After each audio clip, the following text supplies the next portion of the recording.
A paz do Senhor, meus irmãos, a paz do Senhor, minhas irmãs. Estou aqui com mais um vídeo e hoje eu quero analisar umas falas do Davi Neto e que a gente precisa saber, que eu vou passar para vocês e a gente vai analisar essas falas dele baseado na Bíblia. Não é nada contra a pessoa do Davi Neto, eu não tenho nada contra ele. É só no campo das ideias e no campo da teologia bíblica, ok? Então, eu vou prosseguir aqui. Antes disso, eu quero que vocês se inscrevam, se ainda não se inscreveu, no canal, e dê um joinha aí, um like, para que o vídeo suba e outras pessoas possam receber essas informações a respeito da Igreja Deus e Amor da Sede Mundial, ok? Assista o vídeo até o fim que vocês vão ver o que ele vai falar. Que aí vocês vão se surpreender, ok? Vão entender o que está se passando aí na Igreja Deus e Amor. Vamos lá. Então, joga o videozinho aí pra dar uma moral pros caras. Não, vamos voltar à torcida portuguesa. Gente, Só de São Paulo. Vai ser replicado em tudo. Davizinho jogando. Põe isso pra dar Se você jogar lá agora, os caras sobem pra Série A. Quem dera, né? E aí, seu sonho era ser jogador? Eu tava com 18 anos de idade nessa época, eu tinha parado de estudar, porque eu estudava em período integral, então não tinha como treinar e estudar ao mesmo tempo. E nessa época, meu irmão, com 19 anos de idade, tava pra se casar. Ou seja, a doideira do doideira, né? 19 anos de idade, eu sempre brinco que ele não casou, fugiu de casa, né? E minha mãe entrou em campanha de oração por ele, desesperada. Pra não casar? Pra não casar. O cara tem 19 anos de idade, não fez faculdade. Então vocês vejam, meus irmãos, o Davi Neto com 18 anos, então já estava no futebol, né? Naquela época que o chicote estralava lá na Sede Mundial, nas Igrejas Deus e Amor geral, e se pegasse algum irmão chutando uma bola, já era punido ali severamente, né? E o Davi Neto lá tinha toda a permissão ali do pai dele, que era pastor da Deus e Amor, para praticar o futebol, né? Vamos prosseguindo. Assim. E não era da igreja?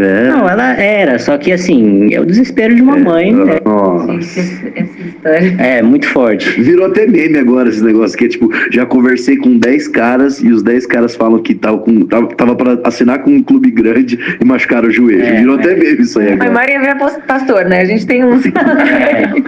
E assim, Deus mostrou claramente que não era o que ele queria pra mim e tal, e aí beleza, depois voltei a estudar. Quer dizer, naquela época, né, meus irmãos, que o chicote estralava lá no lombo dos membros, dos obreiros, e o Davi Neto lá jogando futebol com o apoio todo do pai dele, né, que era pastor. Quer dizer, na igreja ele era pastor e disciplinava os membros. Aí lá o filho dele permitia jogar futebol. Não vou entrar na questão se futebol é pecado ou não, mas tem que haver igualdade, né? É o que a Bíblia diz, né? Não pode haver acepção de pessoas. Tal, entrei na faculdade e foi quando aí eu entrei no mercado financeiro, né? E eu sempre tive um cérebro mais matemático e tal, e gostei muito, né, do mercado financeiro. Só que aí a vida foi passando, eu trabalhei em corretora, banco de investimento e tal, e chegou em 2013 e eu meio que parou tudo na minha vida. Né? Aí daí em diante começou a mudar tudo na minha vida e tal, e isso impactou, de certa forma, o nosso namoro, porque o batismo de junho, tava 12 graus, assim. Eu falei, não, eu vou me batizar. Eu vou. E não sei se você sabe, lá é águas correntes, né? Não é piscina. A gente foi lá no Bororé, o batismo... Não é piscina aquecida que sai com uma toalhinha. Batistério, nada disso. É lá no Rio mesmo. Era uma cachoeira com gelo. Não tem tratamento. Aquecedor. E eu fui, cara, tava 12 graus, eu coloquei o moletom lá e falei, mano, me batizei, porque é aquilo que era a minha realidade e tal. Aí passou uma semana. Então, meus irmãos, é muito estranho isso aí que ele falou, que foi no Bororé, se batizou lá, porque olha essa foto aqui, ele se batizando aqui, né, nessa água aqui. Olha aí para vocês verem essa imagem aí. E esse pastor que está batizando ele tem cavanhaque. E nós sabemos que a Igreja Deus e Amor não permite cavanhaque. Então esse pastor aí não é da Deus e Amor. Então, como que ele fez? Ele se batizou 2 vezes?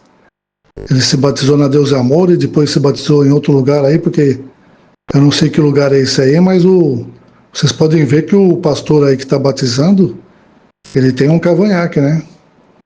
Aí como é que fica esse cavanhaque aí? Olha lá, tá vendo o cavanhaque? Então, causa estranheza isso aí, né? Então ele se batizou 2 vezes? Vamos ver. Meu avô me chamou para traduzir ele na rádio, né? Porque ele pregava e transmitia para vários países. Como eu morei nos Estados Unidos, falava inglês e tal, ele falou, não, vai R.R. Soares, Samuel... Maiores líderes. Os líderes de outras igrejas, as pessoas estavam ouvindo aquele culto. Chutando aí, né? Não tem como você ter uma base muito boa por rádio. E ele estava no meio do sermão e ele não era um teólogo. A expectativa que isso gera é uma pressão, né, sobre-humana, na verdade, né? E eu tô sempre falando, cara, esquece esse negócio que eu não sou Davi Miranda, né? Não sou missionário Davi Miranda, não pretendo ser, eu tenho meu chamado e eu sou quem eu sou. Fácil assim trocar de igreja. Não é trocar de roupa, né? Então, às vezes quem você sente que você recebeu uma nova visão, assim, também, até de coisas na cultura? Por exemplo, vestimenta, algumas coisas assim que você... eu sou um cara que eu busco muito a essência das coisas, né? Então, assim, eu entendo completamente o meu avô martelar nessa tecla de santidade no que tange as suas vestimentas. Até porque... Agora ele vai falar de vestimentas, né? A proibição dos usos e costumes e tal. Que hoje em dia a gente vê, por exemplo, na igreja evangélica brasileira, o pêndulo indo para o outro lado, né? Muito sensualismo, pessoas exagerando de fato na sua vestimenta, e a Bíblia fala sobre isso, né? A modéstia, né? A pureza e tudo mais. O princípio em si. Agora, as pessoas na nossa igreja, elas pegaram tão firme exatamente o que ele falou, talvez há 20, 30 anos atrás, que aquela regra virou meio que um caminho para a santidade. Sendo que a minha forma de entender o evangelho é que o único caminho para a santidade é Jesus. Então, meus irmãos, é o seguinte, aí ele fala que era a doutrina do missionário Davi Miranda, mas não era a doutrina do Davi Miranda. Naquela época, várias igrejas tinham essa doutrina de roupa, de usos e costumes. A Assembleia, antes da Deus e Amor, já tinha as irmãs usarem cabelo comprido, saia comprida. Até a Igreja Católica, naquela época lá, a mulher não podia entrar de camisa de manga curta, tinha que ser camisa de manga comprida. Então ele fala, né, ele joga, né, que a doutrina era do Davi Miranda, mas está completamente equivocado, meus irmãos. A doutrina não era do Davi Miranda. Essa daí era a doutrina das igrejas daquela época lá. E naquela época já tinha pecado, já existia minissaia, já existia batom, já existia brinco, e até hoje existe isso. Se uma pessoa de fato conheceu a Jesus como eu tive o privilégio lá em 2013, ela não vai se vestir dessa forma. Então o que eu prego? Eu prego para que a pessoa busque conhecer Deus, né? Porque toda transformação é de dentro para fora. Então quando a gente força muito e martela muito nessa questão de vestimenta, a gente está tentando transformar as pessoas de fora para dentro. Isso não funciona. Isso é só para a galera contextualizar. Então Deus e Amor está vendo todo esse background incrível. O problema é o seguinte, meus irmãos, a igreja tem que ter regra, porque senão vira esculhambação. Veja como que está hoje a Deus é Amor. Eles liberaram a sentar homem com mulher, tudo misturado, que antes era mulher de um lado e homem do outro, né? Nós vamos ver que na sinagoga dos judeus é assim também até hoje, é mulher de um lado, homem do outro. Não é misturado. E o que acontece? Eu já vi lá nos cultos lá, casalzinho abraçado lá, se esfregando, passando a mão na cabeça do outro, tudo, se esfregando, se alisando. Então isso daí é a banalização do culto. É o que está acontecendo, não é? do seu avô, e uma coisa que muita gente conhece, por exemplo, não conhece essa história do seu avô incrível, toda essa parada de milagres, mas acaba o que saindo pra fora é a questão dos usos e costumes. Sim. Né? Você consegue falar Tirando dos usos e costumes, só trazendo isso, o princípio pelo qual os usos e costumes são tão fortes é um princípio muito bacana, que é a busca pela santidade. Isso, que são pessoas buscando, eu não quero desagradar a Deus, Sim. eu quero agradar a Deus. Então, esse coração genuíno, esse princípio genuíno é incrível, que foi o que o Davi falou. Nós estamos vendo aí uma Não existe usos e costumes, existe doutrina dos apóstolos, doutrina bíblica. A pessoa lê lá e ela vai entender como ela deve se vestir, né? Com decência. uma parcela da igreja brasileira, evangélica brasileira, se afastando muito disso. Então, assim... É o pêndulo. Exato. A gente não pode estar nem aqui, que o foco é só esse, nem aqui, Sim. que isso não importa. Sim. A gente tem que trazer o equilíbrio. Na década de 70 era assim, vamos ficar completamente ao contrário do mundo. Aí os filhos dessa geração quiseram ir pro outro lado, que não, vamos ficar muito igual ao mundo. Só que aí você tá igual ao mundo que o mundo não quer ser crente. Né? Você não sabe. Mas explica pra galera como é que é essa questão dos usos e costumes, o que tem lá pra galera entender e tudo mais. Então, assim, foi muito martelada essa questão e tudo mais, só que o que eu falei, assim, quando você foca mais nisso do que em coisas essenciais do evangelho, como, por exemplo, relacionamento com Deus, leitura da palavra, o próprio jejum, isso a gente, né, você busca a transformação quando você tem o conhecimento e relacionamento com Deus. Então, a forma como eu vejo é sempre essa transformação de dentro para fora. Agora, o que eu vejo hoje, né, como algo que pesa muito sobre as pessoas, é que começa a se martelar isso, a forma como você tem que se vestir, a forma como você tem que falar. Mas quem fazia isso daí não era o povo, meus irmãos, era a própria liderança da igreja, que era o missionário. E todos os líderes, pastores. O povo não tem culpa de nada, não. A forma como você tem que deixar de falar, sei lá, todas essas questões para mim, que são menos importantes do que as coisas interiores, né, caráter, coração, isso se torna um jugo pesado, né? Isso Principalmente se torna, para as mulheres. Exatamente. Isso se torna, na verdade, não é o que está agregando, mas está impedindo as pessoas de conhecer a Deus, né? Porque se você prega, por exemplo, o amor e a graça de Deus, que eu vejo como a essência do evangelho, universidade. Então, assim, você tem que ter sua fé, você tem que entender por que eu uso saia. Eu acho assim, e a nossa geração tá vindo muito questionadora. Sim. Muito, você não aceita mais. Você não manda. Antigamente o pastor sênior chegava e falava, você tem que fazer isso e não pode fazer aquilo. E amém. Todo mundo acatava. Hoje em dia você tem internet, hoje em dia você entra em qualquer igreja. É uma oportunidade de explicar o princípio. Exato. Então, assim, se quer dizer que tem internet, então a pessoa questiona, então a gente vai mudar a Bíblia agora, então. Tem que mudar a Bíblia, porque o que está na Bíblia lá? você explica, então eu vou pegar o exemplo dessa menininha. Eu achei tão engraçado, gente, que eu comecei a rir. Que ela lá dança e tudo. Maravilhas, pode ser, mas na verdade eu acho que ele tinha o dom da fé, e os milagres e maravilhas eram só consequência disso. Sim. Então, no momento que ele chegava e falava, não, sei lá, televisão é pecado, aí ele chegava e orava, e levantava 50 paralíticos, quem vai questionar? Óbvio. Sobre a questão da televisão, né? E volta a questão. Agora, isso daí eu concordo, né? Eu concordo que naquela época falava que televisão era pecado, mas não explicava. Não explicava o motivo. Falava só que era do diabo, que era a imagem da besta e tal, e não tinha uma explicação, então tem que ter explicação. O princípio por trás é louvável, a televisão tem muita porcaria mesmo. Agora, ela pode ser pecado, sim. O que você usa? Aí ó, derrubou. Ajuda aqui. Vamos seguir jogo. A igreja cresceu assim, beleza, cara, a igreja cresceu assim até a década de 90, mas nesse século agora, qual que tem sido o grande mover que a gente tem visto na nossa igreja? A gente tem que ser sincero, né? A humildade é você olhar e ver coisas que você não gostaria e admitir que elas existem, né? Então, assim, eu tenho um ciúme santo, vamos dizer assim, pra época que a galera falava, pô, mas já ressuscitou gente aqui nessa igreja. Eu nunca vi um defunto ressuscitar, né? Porque quando eu comecei a ganhar consciência da vida, o mover, o poder de Deus já não estava mais... Então ele fala que o avivamento foi até 90, né? E depois parou, foi parando e tal.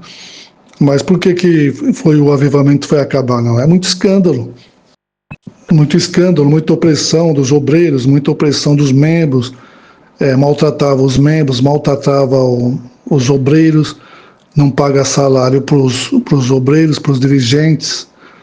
E depois, outra questão muito forte que acontece não só na Deus e Amor, mas na maioria das igrejas, que os líderes ficam milionários. Eles ficam milionários e o povo pobre. Então, a desigualdade social.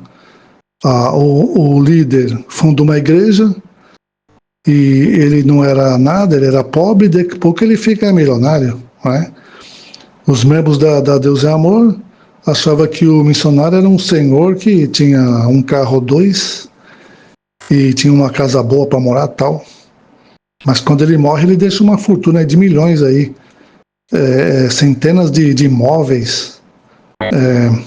Inclusive tem o sítio dele lá, que eu fui lá na Pedra Vermelha, no Mariporã.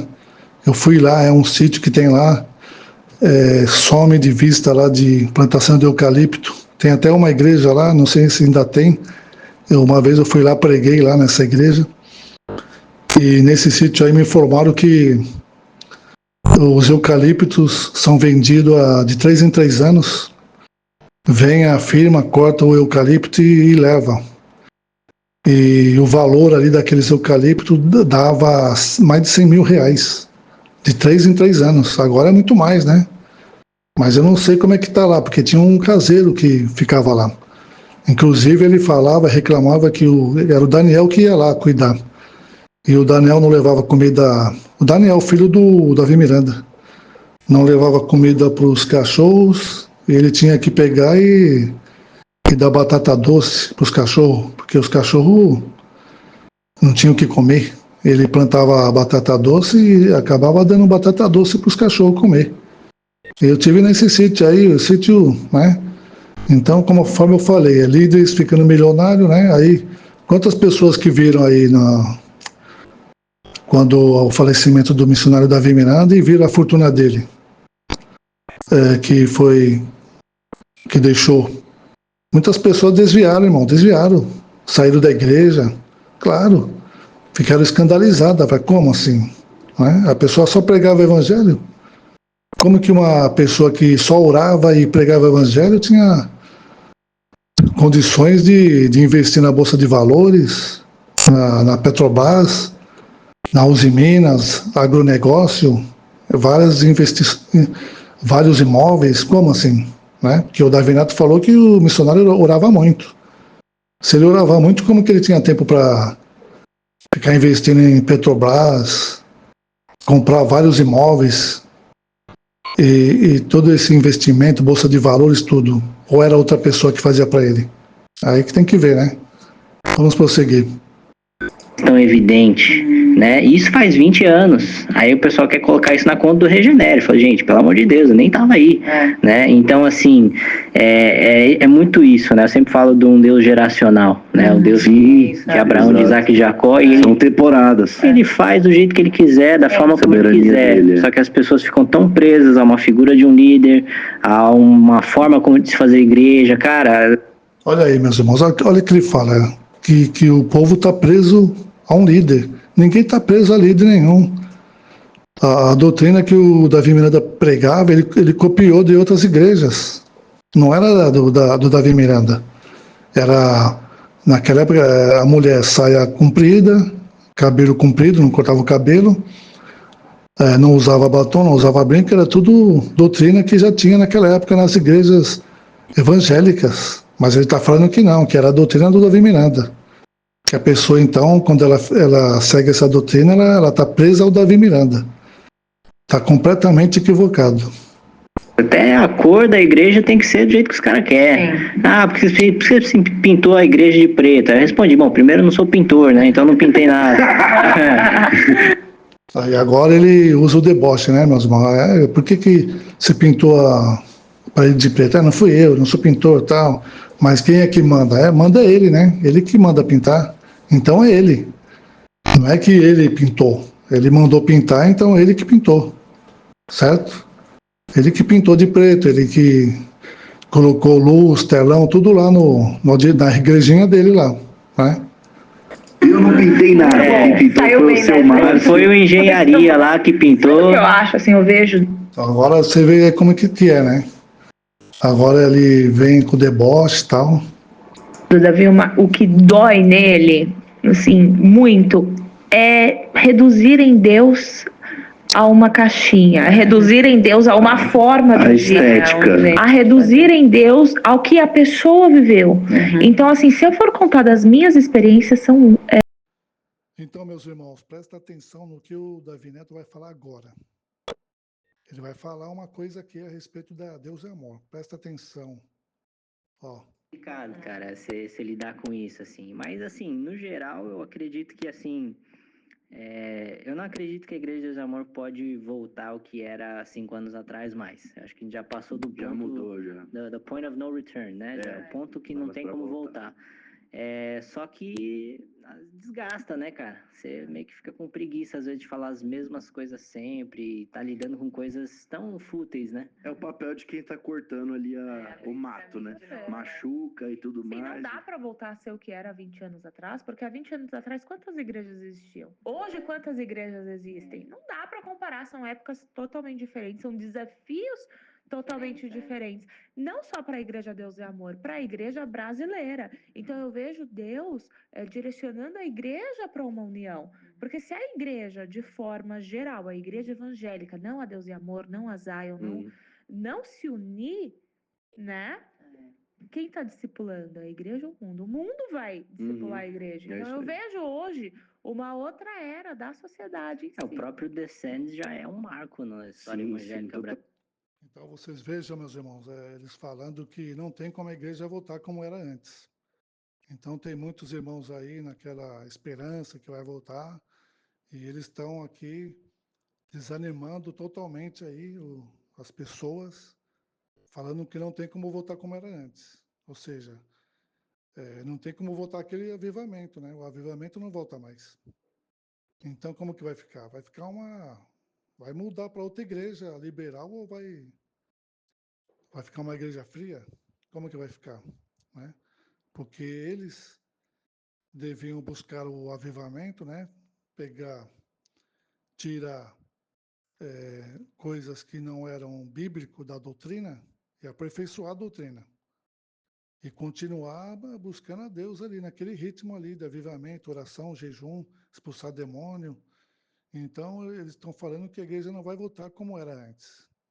Como que era antes? Expulsava demônio, pregava a cura divina, jejuava, orava muito. Então, não vai voltar mais a ser como era desse jeito.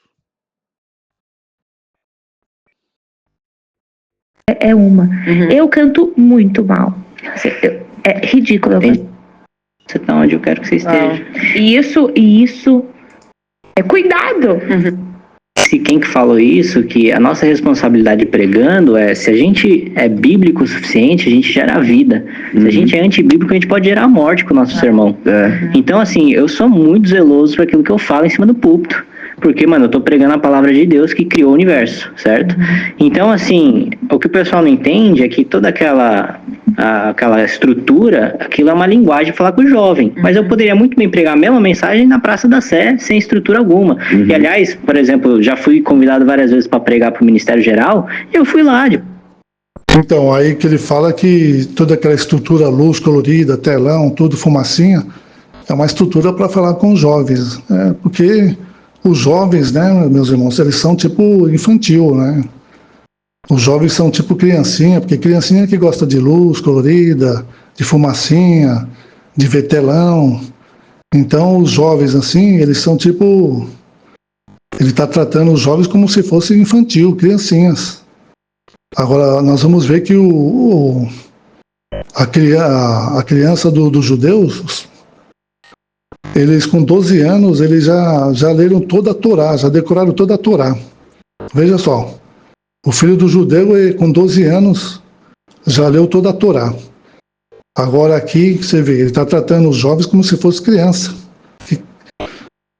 Que precisa ver luzinha colorida, fumacinha, telão, ficar no escuro igual um cinema, né? E por que também que não põe parede preta na faculdade? Escurece lá nas escolas também. Se é tão bom assim, né? Que a pessoa vai aprender, então coloca na faculdade também, nas escolas, escurece, põe luz colorida. Pode estar gravata, luzona acesa, sem worship, sem nada. Estilo tradicionalzão. Por quê? Porque eu tô falando com adultos e idosos. Então a linguagem que...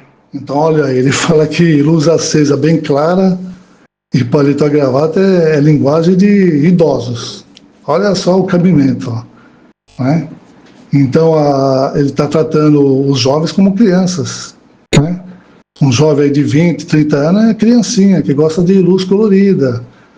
E você vê, irmão, criança que gosta de coisa colorida, né? Você compra um tênis aí, aqueles tênis que acende pro teu filho, ele vai gostar muito.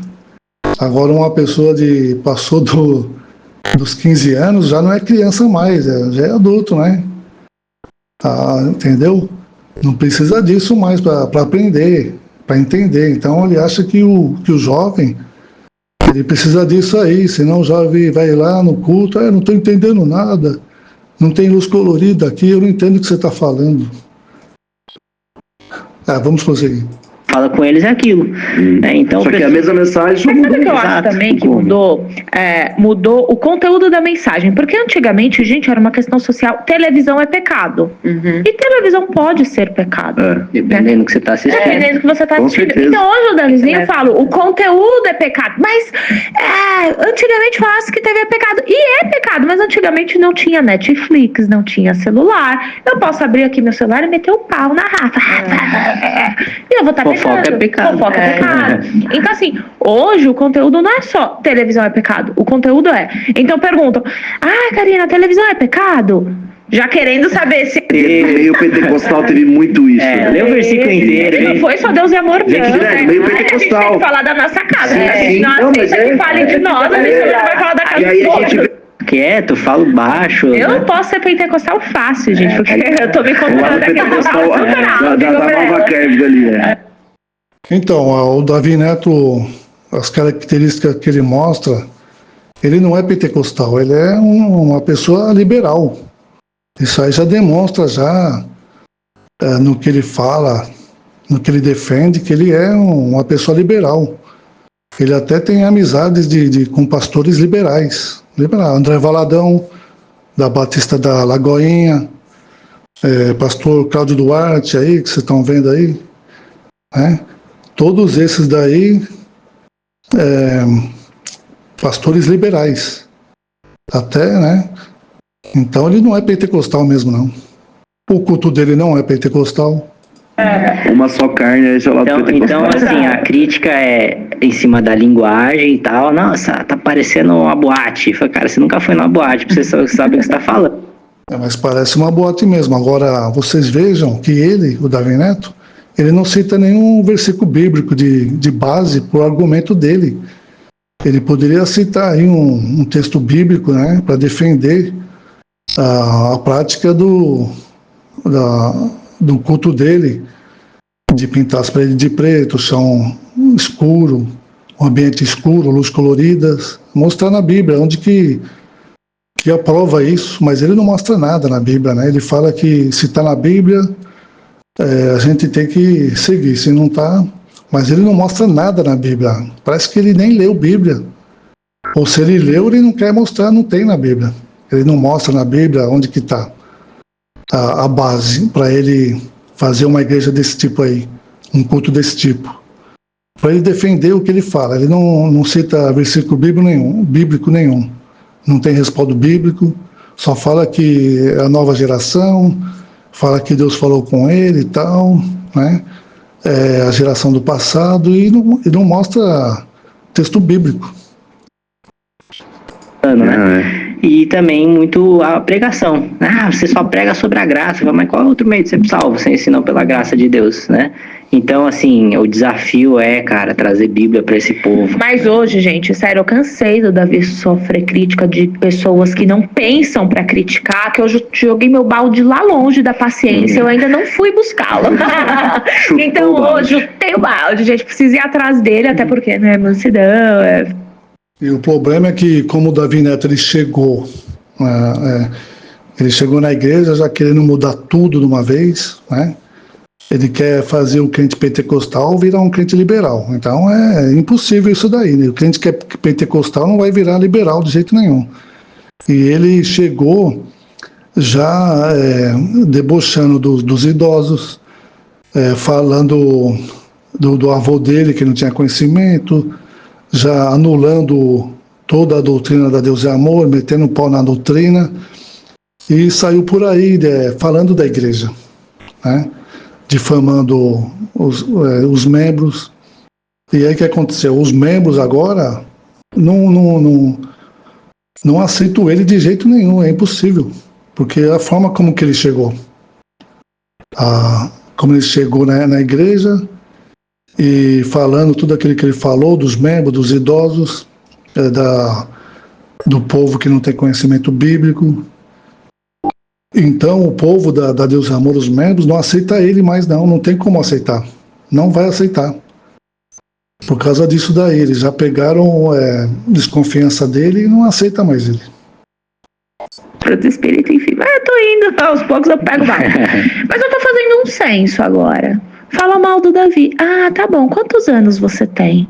Seus filhos estão na igreja? Seus netos estão na igreja? Porque talvez ele não esteja comunicando com essa geração. Ele está comunicando com a geração dos seus filhos e dos seus netos, né? E eu acho que esse é o conflito. São pentecostais. Ah, não, é que eu sempre vi as pregações deles e não tinha nada de pentecostal naquele, mano, tá entendendo?